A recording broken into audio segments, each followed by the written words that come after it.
You and I are starting this story at a reunion 2 years after I left, where my ex's best friend suddenly asked if I still loved Evelyn. I just smiled, shook my head, and showed off the massive diamond ring on my finger. Then I pulled out my phone, showed them a family photo, and told them I was happily married with kids. Her friends gasped in shock. Even her arrogant first love was practically begging me to give Evelyn another chance. See, the moment I left the country, that ice-cold woman completely lost her mind and threw away all her dignity. Since kindergarten, we never went more than 3 days without seeing each other.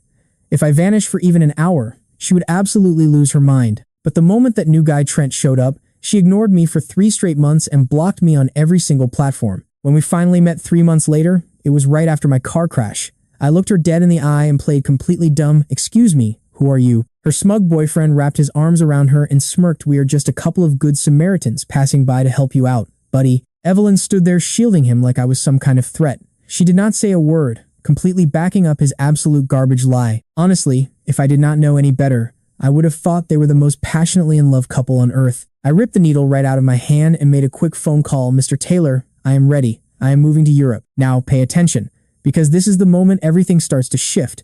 He laughed and told me that with my talent, I should have moved to Europe years ago. I just laughed and thanked him. Early the next morning, I walked right into my magazine publishing office to quit. My editor-in-chief looked completely shocked when I handed him my resignation letter, asking if it was about the salary. I smiled and told him it was not about the money. I just had other plans. Instantly, my boss thought he had it all figured out. He smirked and said, "Ah, so you are marrying Evelyn to become a house husband? Well, that is great news. For years, she has picked you up every single day, rain or shine. She truly loves you, so marrying her is wonderful. I will not stand in your way." I wanted to explain that while Evelyn was indeed getting married, I was definitely not the groom. But honestly, I just did not have the energy to clarify. The absolute mess between me, Evelyn, and Trent was way too complicated to explain in a few words anyway. I just wanted to finish my exit paperwork and escape this city in 2 weeks. Then, my boss suddenly asked, "When is the big wedding day?" "You better send me an invitation because I am definitely coming to toast you both." I could only force a painful smile. You and I both know she does not deserve him. But right then, Jimmy burst in yelling that my girlfriend was outside to pick me up. He said there was a massive surprise waiting. I walked outside and immediately saw Evelyn leaning against her black luxury car, looking completely lost in thought. I took a few steps closer to see the big surprise. Her entire black car was packed to the brim with bright red roses. The passenger seats, the back, and the trunk were literally overflowing with flowers. Behind me, I could hear my office buddies hiding behind the company sign, shamelessly spying on us while nudging each other and giggling like absolute schoolgirls. Evelyn was here to pick up her man. She used to bring me little treats like cakes, bubble tea, or my favorite snacks. My coworkers had seen this 100 times, but they still teased me, saying that whenever my girl showed up, everyone got fed. They loved riding on my coattails. In the past, I would just laugh, accept the teasing, and share all the food she brought with them. But today, they were just waiting to grab some of those roses. I walked up and called out her name, Evelyn. She looked up with an incredibly icy expression. She coldly told me to stop calling her by her first name and call her sister instead. I froze, then nodded and called her sister. She told me not to take last night to heart, but reminded me I was not a child anymore. She warned me never to push someone down the stairs again.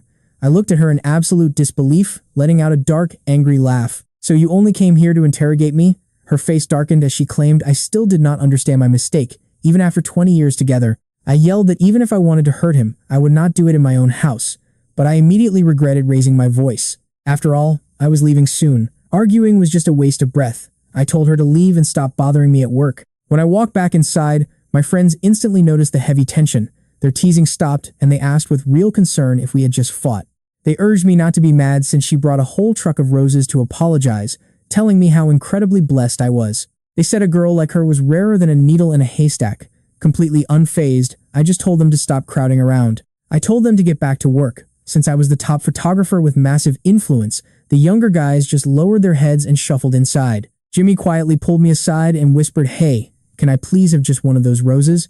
I saw your car outside." He said she even brought a vase. Feeling a massive headache coming on, I muttered that I would buy him something else later instead. Back at my desk, I felt incredibly restless, mindlessly editing older photos until my phone suddenly buzzed with a message. It was Trent asking which outfit I liked while sending photos of highly revealing sleepwear that looked a lot more like spicy lingerie. The photos showed absolutely everything. He quickly unsent it, pretending it was a mistake. But trust me, you and I are going to love seeing how this toxic couple gets ruined next. Alright, you and I both know this absolute clown did not send that text by mistake. He wanted me to see it. I kept my phone locked away until the end of my shift. Not a single missed call, no texts, absolutely nothing. In the past, if Evelyn could not reach me for 30 minutes, she would spam, call, or literally storm right into my office. But things were completely different now. A social media alert popped up on my feed.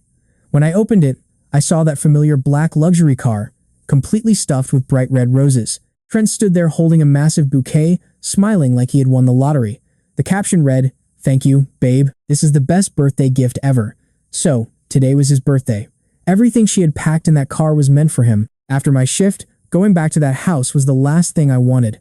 But Evelyn's dad, Mr. Vance, called me, sounding deeply concerned. He asked why I was working so late, saying it was unsafe to travel alone and offering to have Evelyn fetch me. I told him I refused to ride in her car. "That passenger seat and those roses do not belong to me," I said, promising to take a cab.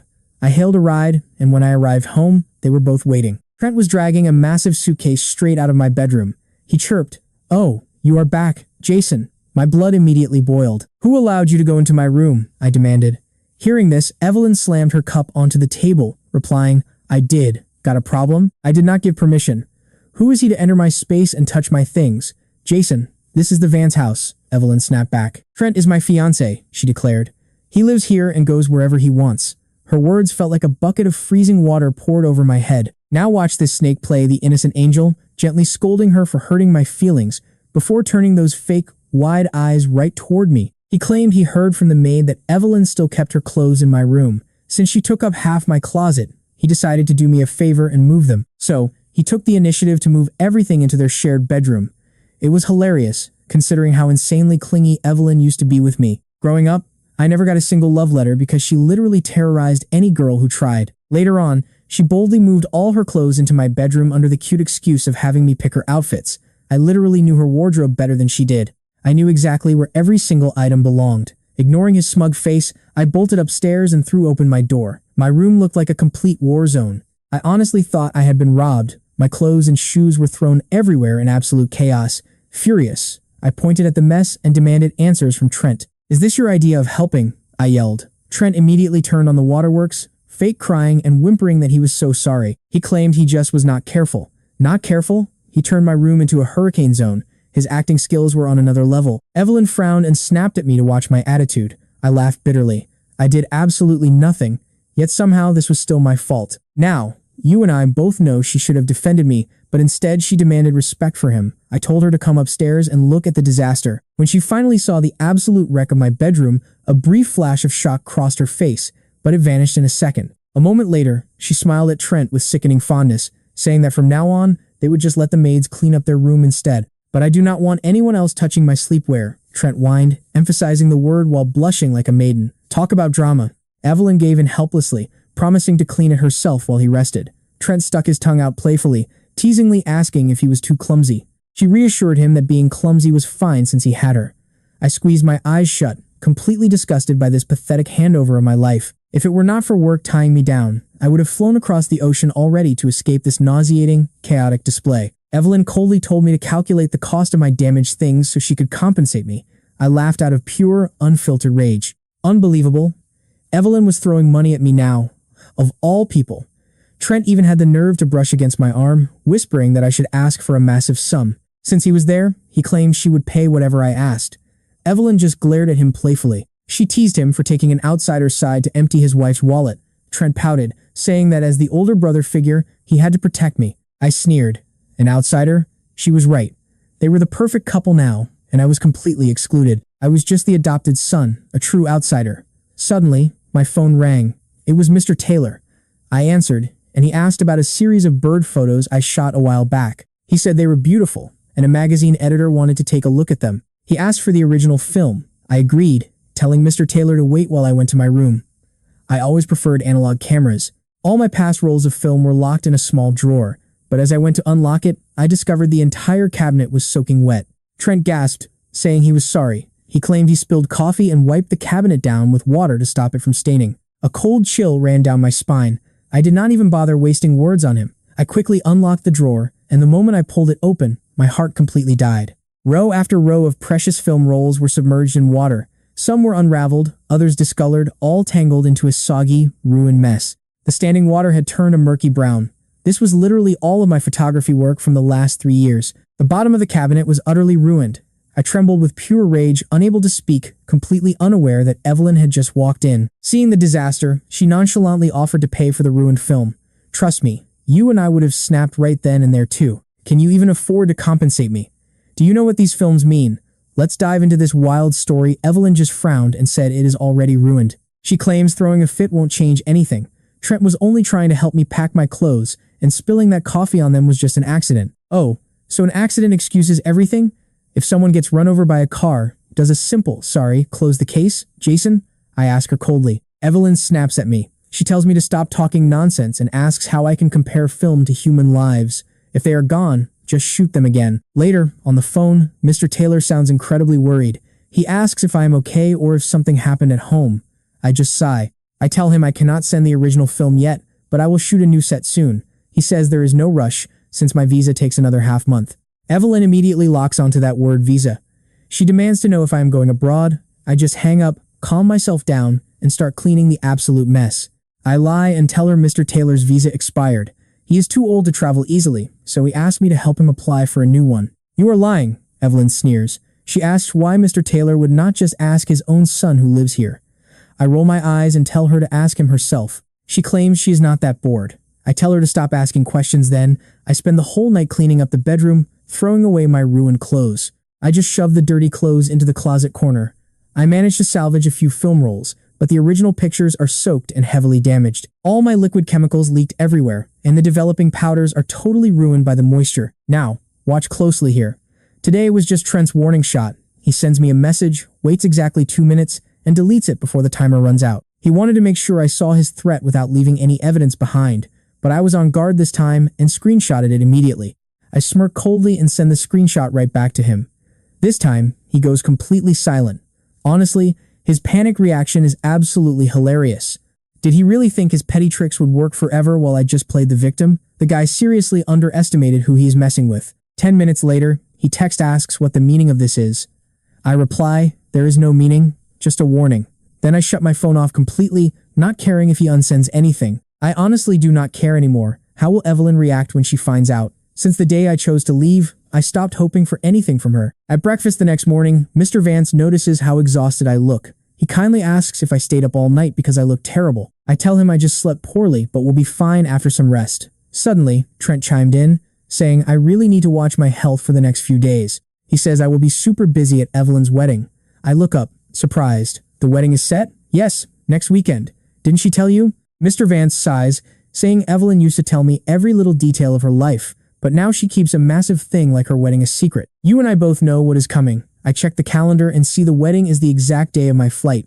Then, they walk in. Trent acts like absolutely nothing happened. He smiles and tells me that they decided I will be the lead photographer for their big wedding day. He demands I make him look handsome. I immediately refuse, saying I have other plans that day and cannot go. Hearing this, Trent pouts. He asks if I am still mad about yesterday and offers to kneel and beg for forgiveness. He actually starts to bend his knees on cue. Evelyn quickly grabs him and pulls him up, snapping that I do not deserve his kneeling. Mr. Vance tries to keep the peace. Mr. Vance tells Trent that kneeling is not necessary, even though my films are ruined. Trent just whines pathetically, saying he always messes things up, acting like a total victim. He apologizes. Evelyn comforts him, telling him to be careful, then says, "Let us eat." Evelyn asks if he was starving. Trent giggles and sticks out his tongue, teasingly blaming her for keeping him up making a fuss, which left him completely exhausted and hungry. She tells him it is her fault and pulls out a chair, treating him like royalty, even personally handing him a napkin to wipe his hands. Once he is settled, she sits beside him, spreading jam on her toast. She demands that I clear my schedule because her wedding is next weekend. She orders me to drop my plans and be their wedding photographer, calling it the perfect ending to our 20-plus years of growing up together. Suddenly, the doorbell rings. The maid opens the door to reveal a complete stranger, asking who she is looking for. It is a simply dressed, middle-aged woman. She smiles and asks for me, explaining that she is from a local charity organization. She says I contacted her about donating a batch of clothes to poor mountain areas with the pickup scheduled for today.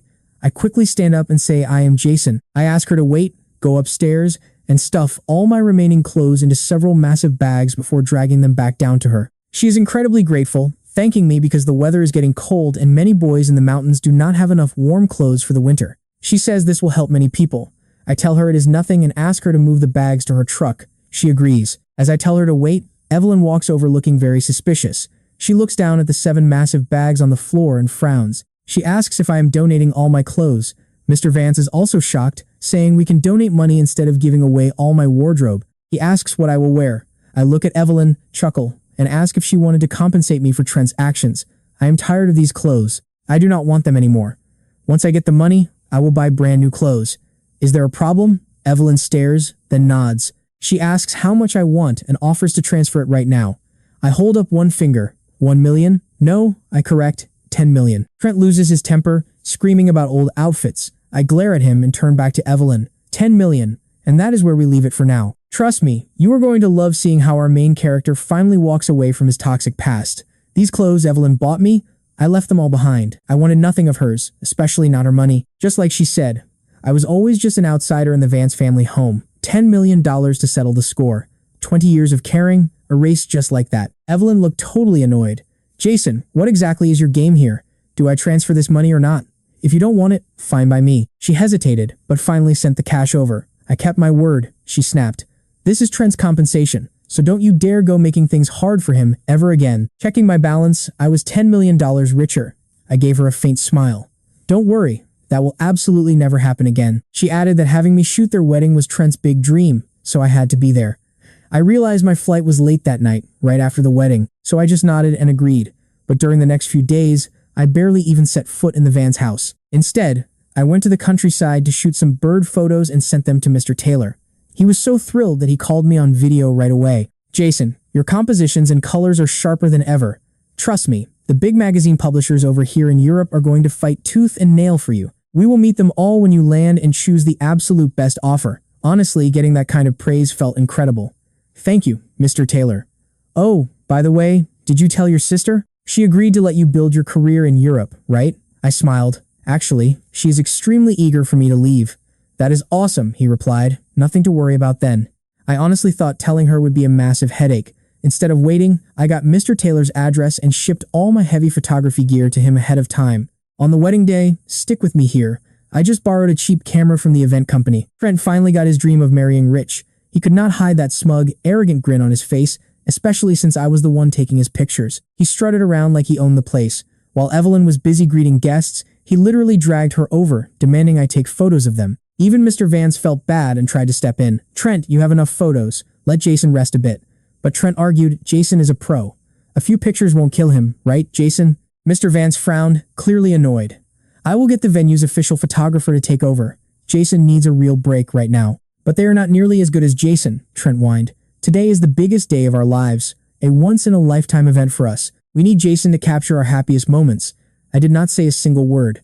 After snapping the final photo, I handed the camera back and walked away. Mr. Vance chased after me. Jason, where are you going? I smiled gently at him. Mr. Vance, Evelyn has Trent to take care of her now. You need to focus on your own health. He sighed. Silly boy, you are my son too. You still have me. I held his hands and smiled warmly. I will always be your son. Mr. Vance sighed heavily. Jason, I honestly thought you would be my son-in-law and that you would finally call me dad. Who knew she would suddenly choose someone else? Mr. Vance, let us not talk about that anymore, I said. You are right, we won't. Just then, Mr. Taylor called. Jason, are you at the airport yet? When do you land? My wife and I are picking you up. I am heading there now. See you in 8 hours, Mr. Taylor. I hung up and checked the time. It was boarding soon. You and I both know I was never going back there. I grabbed a cab straight to the airport. While I stood in the check-in line, Trent sent me another smug message. Jason, thanks for shooting our wedding. Evelyn and I absolutely love the photos. Remember to call me Big Brother from now on, little bro. Wish us a happy life. I let out a dry, bitter laugh and immediately took a screenshot. I sent that exact screenshot right to Evelyn. Have a great marriage, sis. Goodbye forever. Then, boom, I blocked both of them on every single platform. They were officially deleted from my entire life. The flight attendant smiled warmly as I boarded. Sir, wishing you a safe and wonderful journey. I smiled politely. Thank you. I am really happy. Without once looking back, I boarded that plane. The moment we touched down at the Milan airport, I felt this massive heavyweight lift right off my chest. Mr. Taylor said only he and his wife were picking me up, but I saw a third person standing with them. Jason, over here, she called. I walked over grinning and hugged Mrs. Taylor first. She looked as young and stunning as ever. Then I waved at Mr. Taylor. Mr. Taylor, If you don't start taking care of yourself, you won't deserve your gorgeous wife anymore." Mr. Taylor immediately burst out laughing. "You little brat," he chuckled. "Haven't seen you in years and you immediately roast your teacher." I laughed. "I am not roasting you. I'm giving you a compliment. With that thick beard, you look like an epic veteran photographer. You could easily rival Mark Seliger." "Get out of here," Mr. Taylor laughed, mock scolding me. "Your sister spoiled you rotten since you were a kid, hence the zero respect." At the mention of Evelyn, Mrs. Taylor asked, "Did you come alone? Didn't she see you off?" Mr. Taylor looked behind me. "Did she go grab your bags? Jason, a gentleman should carry everything." I just threw my arms around both of them and dragged them along. "I am a grown man. I do not need anyone to see me off. I came completely on my own. Now come on, let's go eat. I am starving to death." The Taylors didn't notice anything was off and walked out with me, but that mysterious third person hurried right after us. "Jason, wait," Mr. Taylor called. Taylor slapped his forehead, laughing. "Look at my terrible memory, leaving our driver behind like that." Honestly, I had noticed her the second I walked out. She looked around 25, tall, with an incredibly beautiful and elegant face. Her gentle, polite smile and beige cardigan made her look so warm and approachable. "Jason," Mr. Taylor introduced us. "This is your senior, Sophie. Do you remember her?" I searched my brain, then blankly shook my head. "Sorry, I don't." "Is senior Sophie also your student, Mr. Taylor?" He laughed heartily. "You seriously do not remember her at all?" Sophie blushed, looking completely embarrassed. "Mr. Taylor, please do not bring up the past. Save me some face." Mr. Taylor laughed even harder. All right, I won't bring it up. Maybe you can tell him yourself." Sophie blushed, running off saying, "I will get the car. And trust me, you and I are definitely going to want to see what happens next." All right, you and I are diving into a hilarious misunderstanding that Jason is about to remember thanks to Mrs. Taylor. Apparently, back in college, he delivered a love letter to a girl. That's when it clicked that legendary drama was a total mistake. See, Jason didn't write it. He was just playing wingman for his shy roommate, who had a massive crush on a gorgeous senior. Being the absolute best wingman, he agreed to hand-deliver it, finally finding the perfect opportunity while the girl was sketching downstairs. He handed over the letter, but before he could even explain, some incredibly nosy girls snatched it and read it out loud to the entire crowd. Most love letters are sweet, but nobody expected his timid, quiet roommate to write something so completely unhinged. "The opening line you used to be really lazy. The second line, but now you actually look decent." Jason literally froze. The senior receiving it was utterly stunned. The atmosphere turned catastrophically awkward, so she panicked, apologized profusely, and quickly chased after her terrible friends. The result, because that love letter was so aggressively weird, Jason became famous overnight across the entire campus. But this made Evelyn absolutely furious, even though he swore a million times that it was just a giant misunderstanding and he had zero feelings for the girl. Evelyn was furious. She pulled some major strings and actually got the university president to banish that innocent senior student overseas on a random exchange program. In reality, she just wanted her completely out of his life. He felt so guilty. The senior was sent away, and the romantic spark between her and his roommate was crushed before it even started talk about bad luck. That sparked a long cold war between them. Now, back to the present after waiting at the airport, Sophie finally pulls up. She stops the car, rolls down the window, and tells them all to hop inside. Mr. and Mrs. Taylor are incredibly lovey-dovey, so they eagerly dive into the back seat together, leaving only the front passenger seat open. Jason just hesitates outside. When Sophie asks why he isn't getting in, he hesitates before asking if she has a boyfriend. This completely unexpected question shocks everyone. Mrs. Taylor secretly giggles behind her hand, winking at her husband like it is officially game time. Mr. Taylor immediately gets the hint with a knowing smile, while Sophie stands there totally confused. He explains that the front passenger seat is a sacred space. If she has a boyfriend, he'll squeeze into the back. Sophie instantly waves her hands in a panic. She insists she doesn't have one and tells him to get in. As they drive off, Mrs. Taylor speaks up gently. She tells him they aren't strangers, but Jason politely explains that no matter how close people are, adults still need to maintain proper and respectful boundaries. This was a harsh lesson Evelyn had personally drilled into him, one he would never forget. Mrs. Taylor laughs and proudly tells her husband how incredibly well-behaved and polite Jason is. He's clearly a great kid, and Mr. Taylor nods along in complete agreement. Now, pay attention here because this is where it gets interesting. Mr. Taylor praises Evelyn's parenting, amazed that a young woman could raise such an outstanding guy. Mrs. Taylor jokingly scolds him for saying raising a kid, making Evelyn sound like she's from their generation. She's still young. I remember your sister is only 5 years older than you, right? So she must be in her early 30s. Does she have a boyfriend? Mr. Taylor quickly stops her, asking if she is addicted to matchmaking, since Evelyn is not someone to gossip about. Mrs. Taylor nods. With Evelyn's high status, even if it is not an arranged marriage, she will probably marry into some insanely powerful family. Jason chimes in, thanking them but revealing that she actually already has a boyfriend, so they do not need to worry. The Taylors are totally shocked, asking when this happened, while Jason just smiles bitterly, unable to tell them the truth. How could he explain that this man is why he fled abroad? Trent is not just a boyfriend the very day Jason left, he married Evelyn. He guessed he has to call him Mr. Vance now. Jason is grown up, and since they have separate lives, they do not interact anymore, his voice filled with distance. You and I both know she's onto something. Mrs. Taylor worries that Jason fled the country because of this new husband. Mr. Taylor quickly cuts in, saying it was obviously for a better career, and Jason takes a deep breath and nods. Exactly. Since he just arrived and has no place to live, he stays at the Taylor residence for now. Lying in the soft bed they prepared, staring at the moonlight outside, everything feels completely unfamiliar, almost like a dream to him. He decided to completely sever ties with Evelyn and start fresh. Meanwhile, in a bridal suite decorated with red wedding symbols, Trent is absolutely terrified to speak. Jason had vanished, and halfway through the wedding, Evelyn could not find him. She completely abandoned her new husband on stage in front of everyone, leading a massive search party to find Jason. Trent felt humiliated. He waited until she finally came home, planning to cry and act cute to gain her sympathy. Instead, Evelyn looked at him with pure disgust, telling him to stay the hell away from her. And trust me, you and I can see why Trent wants to skin him alive. Jason's sudden escape completely ruined his dream wedding, and now Evelyn is absolutely furious. Approaching cautiously, Trent tries to cuddle up, telling her she has had a busy day and they should rest. He unbuttons his jacket to reveal pink lingerie as a silent invitation, but this bold move only makes Evelyn explode with absolute rage. She screams at him to stay away, asking if he understands human speech. She violently rips her arm from his grasp, leaving him pale and absolutely terrified. Alright, you and I are diving into a wedding drama where Trent tries desperately to erase Jason from her mind. Just hearing my name makes Evelyn's entire vibe turn absolutely freezing cold. Suddenly, her phone rings, and whatever the caller tells her makes her completely boil with rage. She screams to keep looking. How does a grown man just vanish? If anything happens to Jason, they will all pay the price. She slams the phone down, looking ready to kill. Right then, another call comes in, but this time she hesitates to pick up. Staring at the screen, she freezes.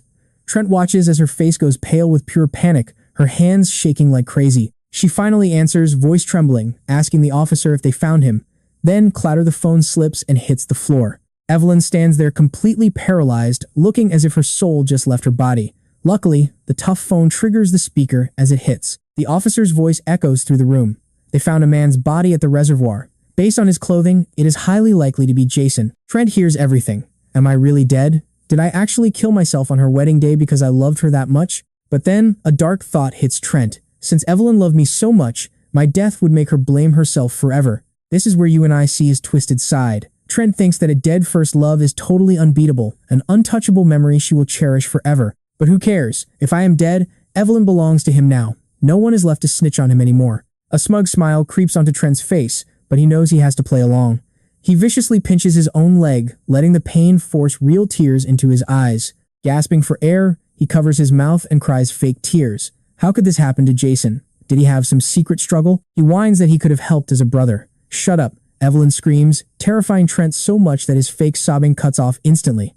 Who says that is Jason? Trent stammers that the officer said it was highly likely, but likely is not a fact. Jason is strong. He would never kill himself. Evelyn stands up to storm out.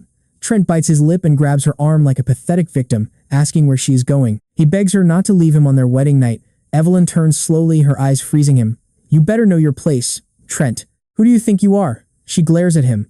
Did you have anything to do with Jason vanishing? Trent denies it instantly. He lies that he was surrounded by makeup artists all day and barely spoke to Jason. Evelyn ignores his cheap excuses, leaving with one final, terrifying warning. If I find out you had anything to do with Jason's disappearance, Trent, you are absolutely finished. Trent shivers in pure terror and lets go. That same night, Evelyn speeds to the reservoir. The police lead her right to a cold corpse covered in a white sheet. Officer Davis points to an evidence bag filled with wet clothes pulled from the water. He asks her if she can confirm that these items belong to Jason. She does not even need a second look. That faded light blue shirt is my absolute favorite, the very one she gifted me for my 18th birthday. 7 years have passed, and the fabric is faded, but it is still my absolute favorite. She quietly whispers to the officer that it is indeed mine. The officer offers his deepest condolences, calling it a tragedy that such a talented young man had to leave this world so soon. Evelyn stays completely silent. The officer assumes she is paralyzed by grief, so he tries to comfort her with some kind words about me. He mentions how sensitive creative photographers can be, but Evelyn cuts him off coldly, stating that Jason was never fragile. The officer quickly apologizes, but Evelyn shakes her head. That is not Jason. Even if the clothes are mine, I donated all of them a long time ago. You might think she would lose hope, but watch this. Evelyn aggressively rips the white sheet right off the cold corpse, shocking everyone. As she looks at the stranger's face, all the dread instantly drains from her body. She closes her eyes and lets out a massive sigh of pure relief. It is not him, thank God. Just then, her phone starts ringing again, and she looks down to see Trent's annoying name flashing on the screen. She rejects the call. He calls again, and she rejects it again.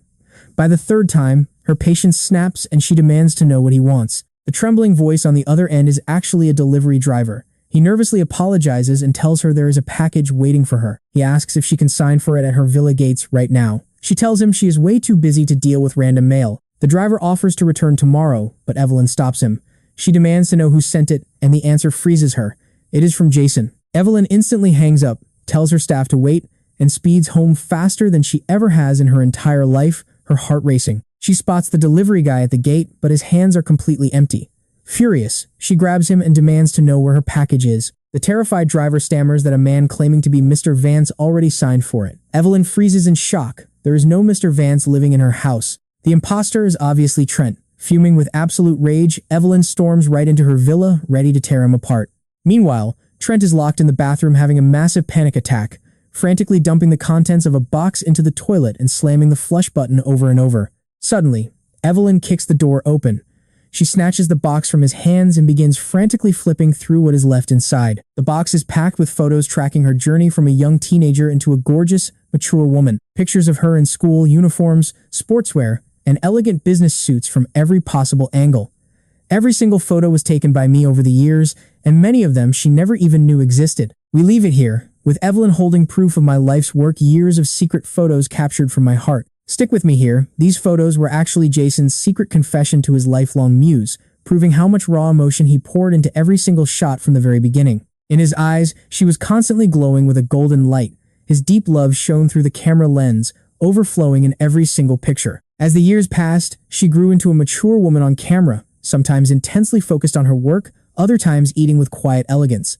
Every single frame was of her. Evelyn flipped through the photos, sobbing, laughing, and crying again as she realized his true feelings. He used these pictures to confess his lifelong love. But when she reached the final photo, Evelyn froze in shock.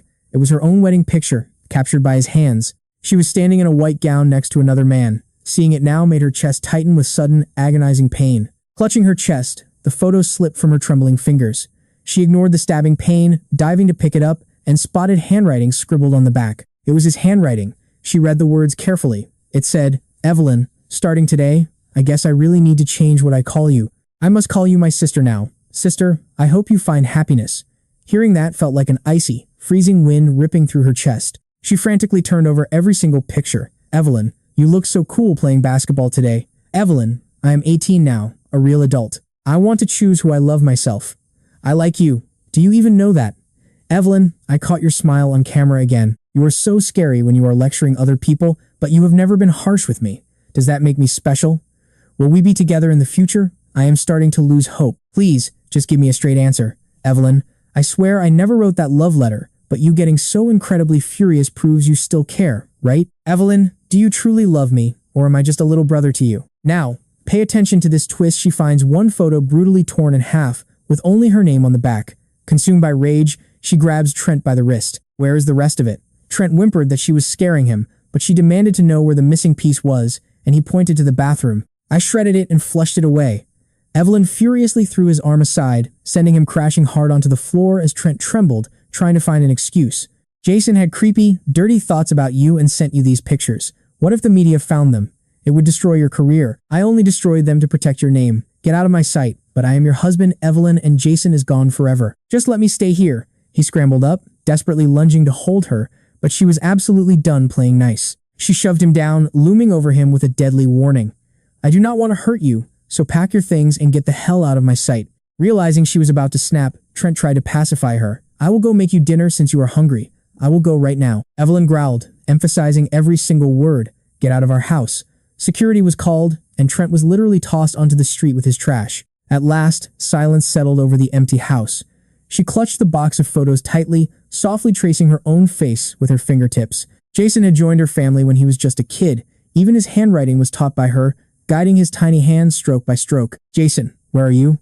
Evelyn wept, holding those pictures like a treasure, just as I suddenly woke up from a terrible dream. "We both know that nightmare was too real," I gasped, snapping back to reality as Mrs. Taylor asked if I was all right. The Taylors had taken me out to introduce me to a famous foreign magazine editor, but she got delayed by an emergency and would not arrive until 11 a.m. I had been sleeping poorly lately, causing me to doze off right there on the restaurant sofa. Sophie gently handed me a clean tissue. I paused before taking it with a quiet thank you. Wiping the sweat from my forehead, that nightmare still lingered in my mind. Sophie smiled warmly, assuring me that nightmares vanish once you wake up. She reminded me that I had her and the Taylors right by my side. Mrs. Taylor teased, asking what else I had. Sophie laughed shyly, pointing out the window at the beautiful, sunny weather. "A little sun always helps." Mrs. Taylor laughed warmly, teasing us openly by asking if Sophie was the sunshine keeping me company. Sophie blushed crimson. Noticing my quiet mood, Mrs. Taylor softened and told me not to be so nervous about the meeting. She explained that the editor was a funny, warm old friend who had already seen my portfolio and was highly impressed. I nodded, explaining I just had a bad dream about my past. Mrs. Taylor asked what could possibly be so scary about it. She said my sister had always spoiled me rotten, so it should have been sweet. I did not know how to respond, but luckily Sophie stepped in to defend me, saying nobody lives a perfect life. Jason has his own hidden struggles. "Was your sister just way too strict with you?" Mr. Taylor mentioned it, but we all know how overprotective family can be. They just stress over the ones they love. His sister was probably just too worried. Sophie then gently turned back to Mrs. Taylor. Sophie suggested we stop bringing up his sister constantly to let him be his own person. Mrs. Taylor looked surprised but quickly agreed when she saw my nod. She promised to drop the subject. I sent Sophie a quiet, incredibly grateful look. It was not that I still clung to Evelyn. The moment I stepped onto that flight, I vowed to leave it behind. Yet my entire existence had been so deeply tangled with hers. Every single old classmate or friend I spoke to always brought her up, but Sophie understood exactly what I was going through. You and I can see that only by letting her go could he finally feel completely unburdened and free. The editor finally walked in, and she was indeed a hilarious, warm, middle-aged woman. "You and I are about to watch my interview, where the boss asks if we met before." I just smile and introduce myself as Jason. I joke that her pickup line is outdated, making her laugh. But hey, I am not just funny. My camera skills are elite too. I was confident, sharp, and charismatic. Far away from Evelyn, I could finally shine bright all on my own. Before I leave, she offers me a job. They scored a massive exclusive interview, but they need an incredibly talented photographer. She tells me to report to the office whenever I am ready. I accept, but then she insists her question was no joke. She insists she has seen me somewhere before. I just laugh and say I newly arrived in Milan. I suggest she saw a lookalike, and she lets it go. But in her car, she keeps racking her brain. Where did she see me? Her driver asks if she likes the kid, but she denies it, calling me a brother. Suddenly, a light bulb goes off. She remembers. Meanwhile, back home, Evelyn is talking with Officer Davis when her phone rings. After searching for days with zero leads, the officer tells her to expect the worst, but Evelyn stubbornly refuses to believe it. Davis lays out the facts. Jason vanished from the wedding without his wallet, luggage, or anything at all. With no distress calls in weeks, he warns her to face reality. Right then, her phone starts ringing. Now pay attention, because Eric calls to say he saw me, sending her on a frantic 8-hour flight. She is utterly shocked to hear I went to Milan. Her team checks the flight manifests, but my name is nowhere on them. But mostly, she feels a massive wave of relief. I am alive, and that is all that matters. Then, overwhelming rage takes over. Why did I vanish without a word? Why did I never mention going abroad to her? Meanwhile, I move into my own apartment. Even though the Taylors love me, I do not want to overstay my welcome. Sophie happily volunteers to help me move. Since I came with absolutely nothing, we hit the mall to buy some basic home decor. While checking out a fabric store, I head to the restroom, leaving Sophie waiting patiently in the exact same spot. But when I return, she is playing with a cute toddler who is happily waving its arms, absolutely loving her company. I walk over, and she smiles, explaining that the child's mother had to quickly use the restroom too. She asks Sophie to babysit. I am surprised she trusted a complete stranger, which makes Sophie a bit flustered. She admits people always ask her for help. I completely get it, because her kind aura makes her so approachable. She is the opposite of toxic Evelyn. She looks up and softly confesses she likes me. She shyly admits she has liked me since our college days, but because of a major love letter misunderstanding back then, she got sent abroad before ever confessing. So when her father mentioned I was finally coming to Milan, she was absolutely thrilled to get another chance. Let's pause for a second. Honestly, You and I both knew Sophie was acting way too sweet to be just a helpful college senior. I am no kid, so I saw it coming. And honestly, I do not mind the idea of her. She is wonderful, but this is incredibly fast. I ask if she thinks we are moving a bit too quickly. She says life is too short. Because she lacked courage, we lost 7 years, and she refuses to hide her feelings anymore. She is ready for rejection but refuses to stay silent and risk missing out on her chance with me ever again. My heart stirs at her honesty. I loved Evelyn for years, waiting for her to confess. But was it ever that complicated? I could have just taken the lead and confessed. Even with rejection, things wouldn't be any worse than they are right now. She tells me to think it over, but suddenly, a massive force yanks me backward into a desperate, tight embrace. The moment her familiar perfume hits my nose, I know exactly who it is. I know her embrace better than anyone. Yet, it suddenly feels strange. She begs me to go home, while a confused Sophie watches and asks who she is. I gently push Evelyn away, instantly establishing a very cold, highly polite distance between us. Then, I calmly introduce her to Sophie, calling her my sister. Evelyn frowns, absolutely shocked by that title. She brings up the photos, but I casually mention her husband Trent destroyed them, so he can do what he wants. As she desperately grabs my shoulders, she screams that he is not actually her husband. She explains she canceled the wedding the second she realized I was gone, searching everywhere to find me. She even thought I died after a boy wearing my donated clothes committed suicide. I just tell her she is hurting me. I smile and address her as Mrs. Vance, infuriating her. I slowly peel her iron grip off my shoulders. Taking a step back next to Sophie, I finish the introduction, calling Sophie my girlfriend. Sophie looks stunned, but you and I are going to love seeing Evelyn absolutely lose her mind. Alright, you and I are diving in as Jason tells his sister that a longer relationship doesn't mean a stronger bond. His words hit her hard, and there was no way she missed the double meaning. Evelyn took a deep breath, trying to stay calm. Jason, can we just talk? Sister, we have nothing left to say. Go back to your new husband. I have a great life in Milan now, with a job and someone by my side. Thanks for taking care of me all these years. I will repay your family. I don't want your damn repayment. Then what do you actually want? Evelyn choked on her words. She wanted to say, I want you. But staring into his ice-cold eyes, she couldn't. Go home, sister. You already let one man down. Don't let Trent down too. He is not my man, Evelyn pleads, begging for just 10 minutes to explain. But Jason coldly replies, my girlfriend and I are busy. Maybe next time. He gently takes Sophie's hand, and they walk away. Once they've gone a good distance, Sophie whispers that his sister still hasn't left. She's still standing there. Don't look back. Let's go check out some other furniture. Sophie hesitates, asking if they should really just ignore her when she looks so lonely. Jason chuckles. She's a newlywed with her husband on her mind. How could she be lonely? Sophie then spends the whole afternoon walking through the mall with him. He buys a bunch of cool anime figures, some nice wall art, and a massive stuffed bear that is actually wider than Sophie herself. As she carries the giant bear around, everyone starts staring. Sophie gets a bit embarrassed and asks him if she looks completely ridiculous right now. He stays quiet, but 2 passing girls answer for her, saying she must really love her boyfriend. Sophie's face turns bright red as she tries to make excuses. She complains that the bear is just too warm. Jason can't help but laugh, thinking that having a sweet, innocent girlfriend like this is actually amazing. Watch closely as Sophie drives our main character home after dark. Since it's his place, Sophie politely declines to go inside, just dropping the bags at the door. He asks why she's standing outside and invites her in. Sophie still feels it isn't right. She hesitates, asking if what he said about being her boyfriend was actually true. He thinks for a second and nods. He accepts her confession and admires her courage, but says his romantic feelings are currently just at the dating stage. He explains they aren't in love yet, but suggests they take it slow. Sophie is ecstatic, asking if he's serious as he smiles and nods. Yeah, what else would it be? Sophie admits she thought he was just trying to make his sister jealous. He sighs, admitting that might have been true in the past. But now, he is dead serious about starting fresh. When Sophie asks if he used to love his sister, he doesn't hide it and honestly admits that he did. He expected her to act shocked or ask about his current feelings for his sister, but she surprises him. Instead, Sophie aggressively drags the massive bear into the house. Seeing her sweaty and completely out of breath, Jason can only laugh. He asks if she's going to question his feelings.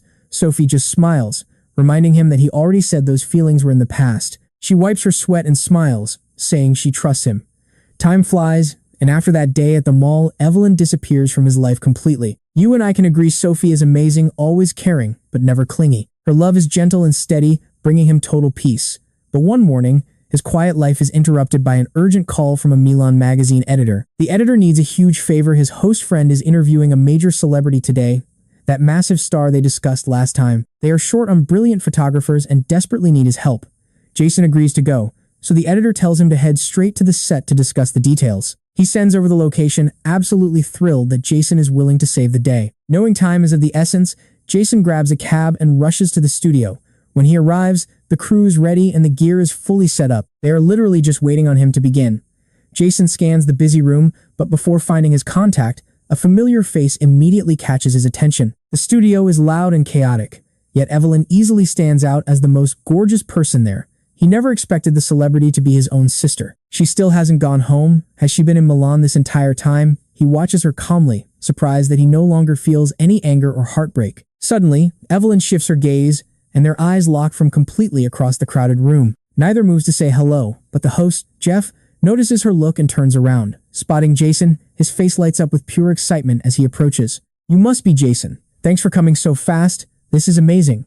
Jason quickly greets Jeff, glad for the chance to break intense eye contact with his sister. Even though it is their first meeting, Jeff is clearly impressed, saying he has heard incredible things from the editor. "I knew you were talented, but I didn't expect you to be this handsome." Jeff leads him over to her, introducing him as a highly renowned young photographer. Jeff promises the shoot will go smoothly, but Evelyn only offers a cold, dismissive nod as Jeff continues introducing them. As Jeff starts to introduce her, Jason smoothly cuts in to ask about the theme. He suggests discussing the details and getting straight to work. It saves time for everyone and he has no objections to her style. Caught off guard, Jeff completely forgets the formal introduction. Acting as the mediator, Jeff explains that they worked incredibly hard to book her, so they will happily accommodate absolutely any style she wants. And trust me, you and I can see he is acting like they are total strangers. "Please, speak your mind," he says calmly. His tone is painfully polite and distant, but Evelyn's response is completely unrelated to the shoot. "It is chaotic here, and since it is almost lunchtime, why don't the three of us go find a restaurant to eat and talk instead?" Let's dive into this wild story where Evelyn is staring intently at our main character, looking absolutely terrified that he might vanish into thin air again. But our guy has zero interest in her games. He politely tells them he has lunch plans, cannot stay long, and suggests they just discuss it themselves. He asks them to just email him the final photo requirements later. Right on cue, his phone actually rings, saving him from having to fake any excuse. So, he answers it right in front of them. It is Sophie on the line, her voice as gentle as always, asking him if he is finished with work and heading home. She offers to pick him up so they can head to Mr. Taylor's house together. No matter where he goes, she always makes it on her way, making him smile warmly. He tells her he is heading out, and Sophie reveals she just pulled up outside the studio. Talk about a perfect coincidence, right? She just laughs softly. Obviously, they both know she came early just to wait for him, but he keeps quiet and plays along. He hangs up, says goodbye to Jeff, and excuses himself for lunch. Meanwhile, Evelyn is left standing there, completely and utterly ignored by him. She and Jeff watch our main character run out and hop into Sophie's car. As they drive off, Jeff admires them and tells Evelyn they are both brilliant star students. He adds that they are deeply in love, have a super stable relationship, and wedding bells are probably just around the corner. Every single word feels like a sharp knife driving straight into Evelyn's heart as her face turns incredibly dark and twisted with anger. Before Jeff can even finish hyping up the happy couple, she abruptly cuts him off, claiming she has an emergency and needs to leave. Jeff wishes her well and politely asks her to send over those photo requirements later so he can quickly pass them along to Jason. Jeff thinks this is just their first time meeting, but Evelyn completely ignores him as she walks away. Now, you and I can see Jeff is left completely baffled by her sudden 180-degree attitude flip as she storms off without looking back. Nobody had even offended her, leaving him screaming internally with confusion. Meanwhile, Sophie notices something is off and asks our guy what is wrong. He does not answer her directly, simply leaning back into his seat to try and relax. He blames the changing weather and says he feels cold. Always caring, Sophie suggests getting something hot to eat for lunch instead. She mentions Mr. Taylor wanted hot pot, so they could buy some groceries and cook a steaming hot meal at his place. It is a wonderfully timed idea. Not wanting to ruin her good mood, he joins her at the supermarket. They arrive at Mr. Taylor's house with the food just in time for lunch. Mr. Taylor is absolutely thrilled to see his favorite students arrive with bags of fresh food. Taking the bags into the kitchen, he smiles and mentions that his sister is also visiting.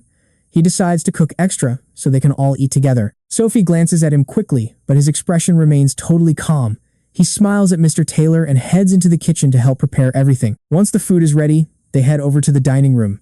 By now, Sophie and Evelyn are completely ignoring each other like invisible air. Now let's pause and feel this tension. The hot pot is steaming, but everyone at the table is sitting in absolute awkward silence. The soft sound of Sophie using her chopsticks is somehow louder than the actual boiling of the broth. He sits between Sophie and Mr. Taylor to avoid Evelyn, but looking up, he He realizes she is right across from him. Evelyn stares intensely for a second before suddenly starting up a polite conversation with Mr. Taylor. She asks how Jason is doing abroad, questioning if his work and daily life are going smoothly. She could have easily asked him directly, but she insists on beating around the bush right in front of his face. Oblivious to the heavy tension, Mr. Taylor grabs some food and happily explains that Jason is doing amazing, receiving endless praise from everyone he works with. He says his friends always call him lucky for teaching such a brilliant student, shaking his head when asking if Jason caused her any trouble. He insists Jason and Sophie visit him constantly, and without them, his life would be terribly boring. He smiles warmly, glancing back and forth between the two of them. He introduces Sophie to Mrs. Vance, assuming Jason has already told her all about his amazing classmate. He gushes that, out of all his students, these two are the absolute best. His matchmaker intentions are painfully clear, but Evelyn cuts him off before he can finish. She is polite but incredibly sharp as she interrupts him, saying she understands, Mr. Taylor, but they are not a good match. His smile freezes as she glances coldly at Sophie, claiming she came specifically to talk with Jason. She boldly claims she has already chosen a future wife for him. Shocked, Mr. Taylor asks who this woman is and if he knows her. Evelyn nods, saying he does, prompting him to ask about her background. Evelyn pauses before explaining that the woman runs her own company, is incredibly wealthy, and can fund whatever Jason wants to do. She has a solid industry reputation and deeply cares for Jason, but our main character knows exactly who this mystery fiancé is. Unable to stand it, he snaps and yells for her to stop. His sudden anger shocks Mr. Taylor, who has never seen him lose his temper like this. He finally senses the deep hostility, looking back and forth between them, suspecting a major family feud. Trying to stay calm, he takes a deep breath and firmly states that he has absolutely no interest in money. He explains he loves his current job, and his salary is more than enough for him to live comfortably without her interference. Evelyn responds darkly, asking who will look after him if she does not. And that is where we leave it. Our guy is taking back control of his own life, refusing to let anyone manage him ever again. Alright, you and I are about to watch a toxic sister try to control her grown-up brother because his parents are gone. She claims she's just protecting him from getting scammed, but Evelyn's glare at Sophie is so icy, it could freeze her right on the spot. Jason finally snaps and decides to go all out, telling her he is not with Sophie just to annoy her. He truly thinks Sophie is incredible. Being with Sophie is comfortable and fun, so he refuses to back down. But an enraged Evelyn immediately cuts him off. She slams her chopsticks on the table, demanding Jason come home right now, but he has officially stopped caring about saving face for Mr. Taylor anymore. Standing up abruptly, he warns her that this is not the Vance house, and she cannot just force everyone to obey her. She claims she is just worried he will get tricked, but Jason demands to know under what title she thinks she is managing him. Is it as a stranger, an acquaintance, or a sister in name only? He emphasizes those last words, backing Evelyn into a corner. If she claims the sister title, she kills any chance of romance between them, cementing them as siblings in name forever. But if she denies it, she loses all right to interfere. Watch closely, because this tension is about to explode. Mr. Taylor finally realizes they are fighting over Jason's love life, looking awkwardly at Sophie while desperately trying to defuse this absolute ticking time bomb. He suggests they take things slowly and discuss Jason's thoughts, but Evelyn is completely unyielding, snapping back with a cold and immediate refusal. She claims there is absolutely nothing to discuss.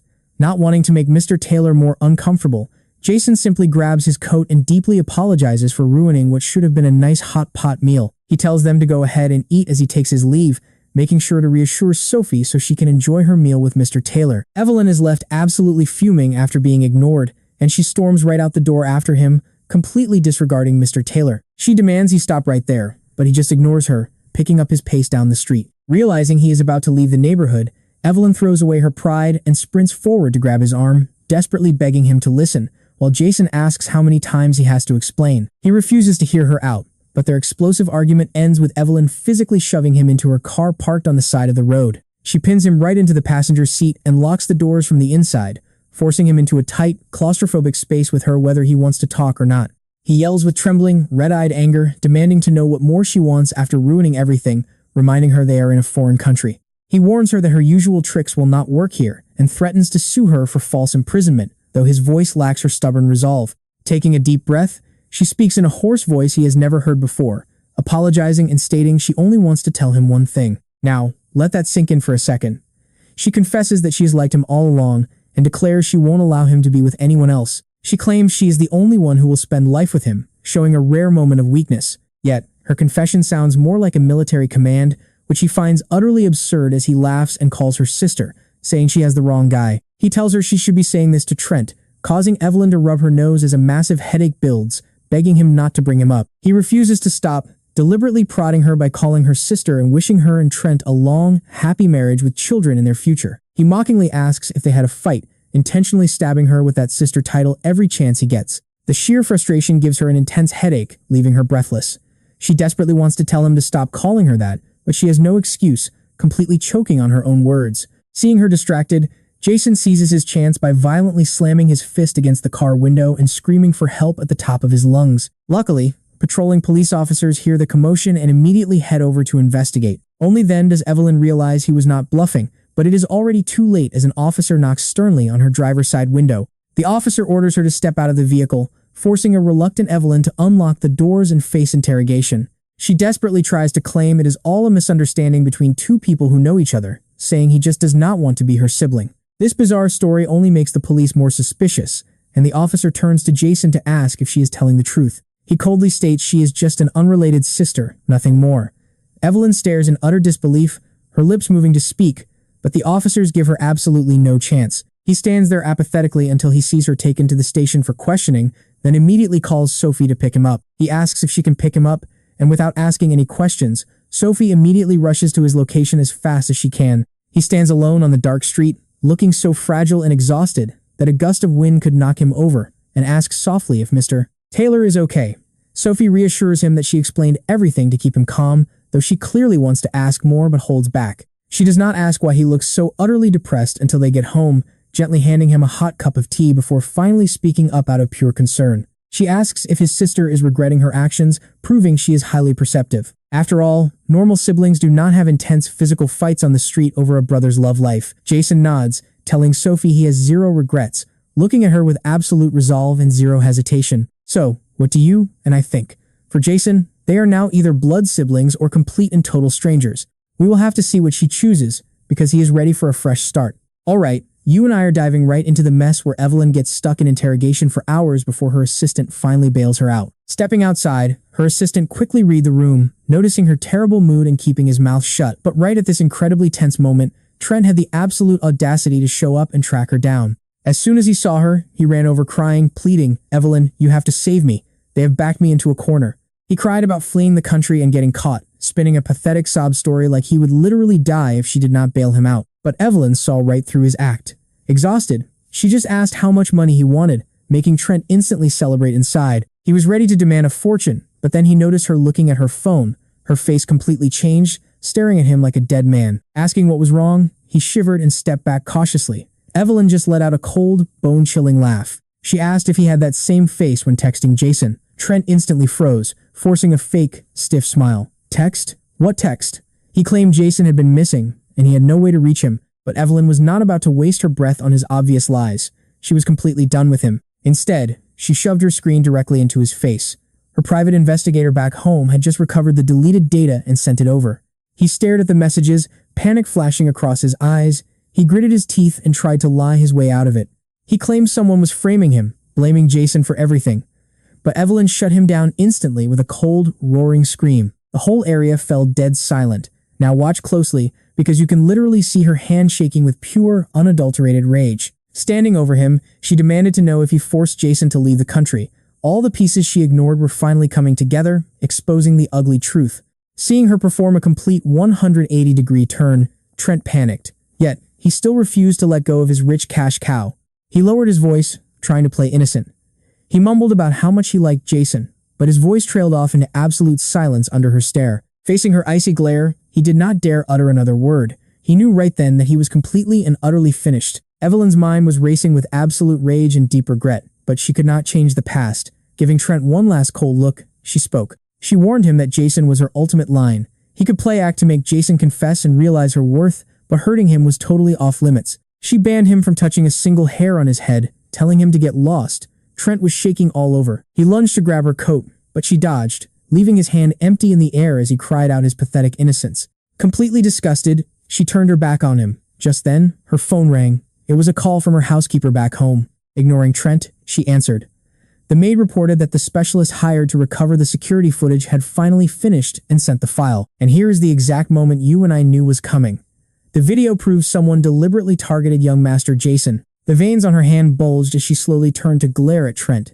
He was absolutely terrified to his core but did not dare to run. He owed a massive amount of loan sharks, and without Evelyn's cash, he was dead. Then, the maid confirmed the culprit was indeed Trent. He had smeared lipstick on himself to trigger Jason's misunderstanding. Now, the whole ugly truth was out in the open. That fake lipstick mark on his neck looked exactly like a hickey. Trent watched in absolute dread as Evelyn ended the call. She turned and gestured to her assistant, ordering him to deal with Trent permanently. She never wanted to see his face again. The assistant ordered guards to drag Trent away, cutting off his pathetic screams as he tried to throw himself at her feet. Evelyn jumped in her car, speeding toward my apartment. She desperately needed to find me and clear up this horrible misunderstanding. Even if I never forgave her, she could not bear to watch me move on with someone else so quickly. But she was far too late. She pounded on the door, but only silence answered. Refusing to accept it, she begged for me to open up. A door clicked open behind her. An annoyed neighbor poked his head out, telling her to stop making such a loud racket. He said the place was empty. Evelyn froze, asking if they went out. The neighbor revealed they had actually packed up and moved. They went on a honeymoon trip. Before he could even finish, Evelyn bolted down the hall and drove straight toward the nearest airport. She called me nonstop on her drive, but every single attempt was met with a cold, automated voicemail message. I refused to answer her. Meanwhile, her assistant called to report that Trent had accumulated massive debts from online loan sharks. He was shipped back home and immediately grabbed by his angry creditors. Evelyn did not care, gritting her teeth, and barked a new order. She ordered him to search every local airport and block me from leaving, even if they had to flip the entire city upside down. She suddenly remembered that when I flew to Milan, her team could not find my boarding pass. I was not using my real name. He has a Singapore passport, so check his English name. But 3 whole days went by, and even her massive team found absolutely nothing. I was completely off the grid this time. Driven by guilt, Evelyn stayed awake for 3 straight days. No food, no water, absolutely nothing. Terrified she might actually collapse, Mr. Taylor called her directly to check on her well-being. She interrupted him to ask about me, but as we leave things here, you and I can see she is completely falling apart. Trust me, you are about to see a sister drive herself insane over the brother she pushed away. Even her advisor, Mr. Taylor, warned her that he is an adult now. He deserves to live his own life. Sitting in a pitch-black room, Evelyn silently listened to Mr. Taylor, but his wise words barely made a dent. She heard him, but she refused to accept it. This time, my escape was so clean that even Mr. Taylor had no clue where I was. I was completely done giving her chances. Meanwhile, far away, I was hiding out in a cozy little countryside cottage. I lay back on a sun lounger, soaking in the rare autumn warmth with closed eyes. Nearby, Sophie was carefully cleaning my camera gear, enjoying the quiet afternoon with me. Thinking I was asleep, she quietly grabbed a camera and snapped my photo. But my ears were way too sharp. I instantly sat up and leaned in to catch her. Show me. If I look terrible, you are in big trouble. Giggling, Sophie handed it over, and I couldn't help but smile at how good it looked. Not bad. I look pretty good here, so you are officially off the hook. Sophie laughed, reminding me she was also one of Mr. Taylor's talented students. She even joked that she was technically my senior. We laughed until a cold wind blew through the yard, reminding Sophie of some serious news she had to share. She explained that she called Mr. Taylor, who told her my sister was tearing all of Europe apart trying to track down my exact location. Now pay attention to this part. When Sophie mentioned that Evelyn was in terrible shape, I could only manage a cold, forced smile and waited for her to keep talking. I just shrugged it off, saying we are both adults who make our own choices. I stared out at the distant hills, completely unbothered by her misery. Seeing the autumn leaves turning vibrant shades, I asked Sophie if she wanted to head up into the mountains to capture some scenic nature shots with me. She immediately agreed, saying she would follow me absolutely anywhere. Hearing that brought a genuine, warm smile back to my face as I looked at her. She suggested finding a cozy bed and breakfast, then immediately ran off to pack all of our bags. Sophie was always a woman of action, telling me to sleep while she handled everything. But while we planned our next escape, Evelyn sat completely alone in her pitch-black office, mindlessly flipping through a stack of documents. The only light came from a dim wall lamp, making her look like a ghost haunting an old castle. Suddenly, her nervous assistant knocked on the door, holding a new file. He whispered that he found more people matching her search criteria. Fearing her wrath, he quickly set the folder on her desk and stepped back, holding his breath. Yet, Evelyn barely even glanced at them. It was as if she had completely forgotten she was the one who demanded them. While her assistant grew more anxious, she slowly lit a cigarette, her eyes freezing on one specific folder. She stared so intensely that she let the ash burn down, nearly scorching her fingers. Snapping out of it, she tossed the hot butt away, but it landed on the couch, almost burning a hole. The assistant gasped in fear as Evelyn quickly snatched the burning ember and crushed it mercilessly into a nearby glass ashtray. She slid the file over and told him to save the boy, hand him a massive pile of cash, and send him off to live however he wanted, far away from her. You and I both know what she's up to. She found a kid who looked 90% like me, but she actually refused to bring him back, leaving her assistant totally stunned. Since her desperate search failed, she had stopped hunting for me. Instead, she shifted her focus to locating young boys who matched my exact age and facial features. Her assistant assumed she just wanted a substitute brother to comfort her broken heart, but he was dead wrong. Staring blankly into the empty air, she didn't bother explaining her motives, speaking only in a hollow, ghost-like voice. She muttered that nobody could ever replace her lost brother. Once he left, he was gone forever. From that day on, she stopped trying to recover and completely neglected her health. No eating, no sleeping. She would only pass out for a few moments when her body reached its absolute physical limits. Even awake, she seemed entirely out of it, chain-smoking like a maniac as if those cigarettes were the only thing keeping her tethered to reality. Heartbroken for her, her loyal assistant pleaded with her to stop, reminding her that life had to move forward. He warned that she would end up in a hospital bed before they ever found Jason. Evelyn just whispered that dying would be for the best, too terrified to even close her eyes anymore, because the second she closed them, she saw my cold glare and my back turned, walking away forever. She bitterly asked her assistant if I would return if she was dying, sobbing that she missed me so much it was killing her. She was so consumed by grief that she could not focus on anything else. Seeing her state, the assistant quickly changed the subject, asking if they should send the private investigators out again. But search where? With no records of him leaving, he had to be wandering somewhere in Europe. Hearing this stirred a tiny spark of hope inside her heart, but she hoarsely told him not to bother. She knew I wanted nothing to do with her, and chasing me would only force her to face my icy, hateful stare. Besides, she did not even have the right to face me after what she did. It was all her fault. If she had trusted me just a little, they would still be together. Time heals all wounds. Christmas arrived. A year later, Evelyn, who had returned to the country long ago, stepped inside my old home. Following her strict commands, staff had kept the place spotless, preserved exactly as I left it. Not a single piece of decor had been moved. Every corner was a painful reminder of my presence, looking like I had simply stepped out for a quick walk. Sending the housekeeper home early, she grabbed the cleaning supplies herself, wanting to personally scrub down every corner of my old bedroom. Just then, a mysterious letter arrived. The mailman was already gone, leaving only the distinct handwriting on the envelope as a clue to its origin. She ran outside, desperate to catch the mailman and ask for the sender's details, but he was gone. Dejected, she returned to the empty room to tear it open. It was just a simple Merry Christmas postcard, and honestly, that is where we leave it, with a sister realizing the holidays are already here. Alright, you and I are jumping into a story that starts with pure heartbreak. Every Christmas, they were inseparable, but last year, she was left completely alone. Just then, her assistant walks in with the cleaning gear she asked for, only to find her standing frozen at the door, staring at a letter. He does not dare interrupt and just waits quietly. Only when she finally blinks does he carefully ask if the letter is from Jason. She nods. Evelyn gently holds the paper and the photo inside, gripping them like they might shatter at any moment as the picture tilts forward. From where he is standing, the assistant sees everything. It is a photo of me dressed as Santa, posing happily with Sophie by the tree. We are both pulling silly faces, looking so happy. The assistant instantly panics, thinking his boss is about to completely lose her mind. Now watch closely, because he is terrified to say a single word, fearing one wrong sentence will trigger an explosion. But her reaction? It is shockingly calm. She says Jason is doing great now. He wrote that before this, he felt completely lost, desperate, and ready to give up on life. But just as he was about to end it all, Sophie saved him. She gave him hope and a reason to keep moving forward. She reads my words aloud, but she is really just talking to herself. The letter says I am doing great and do not need her interfering, but her voice starts to shake. A whole year had gone by, and she actually believed she was finally over him. Gently, the assistant asks if she wants to sit down. That is when Evelyn realizes she has been standing frozen there for God knows how long. Let us pause here. Watch her grip the table and collapse stiffly onto the sofa, looking like the absolute last bit of her strength has just evaporated. She whispers that Jason wants her to move on, find her own happiness, and stop living in a cage. He really does still look at her like a sister. Staring at my photo, she tries so hard to force a smile, but she just cannot do it. Ultimately, she buries her face in her hands, hiding her breaking heart from the world. Scared, she is spiraling back into last year's dark place. The assistant scrambles for a plan and begs her to give him the address. He says give him 10 minutes and they can track Jason down. Even if he moved on, they can find his path. It is their best shot. For a second, Evelyn wants to. She raises her hand to give the order, but stops.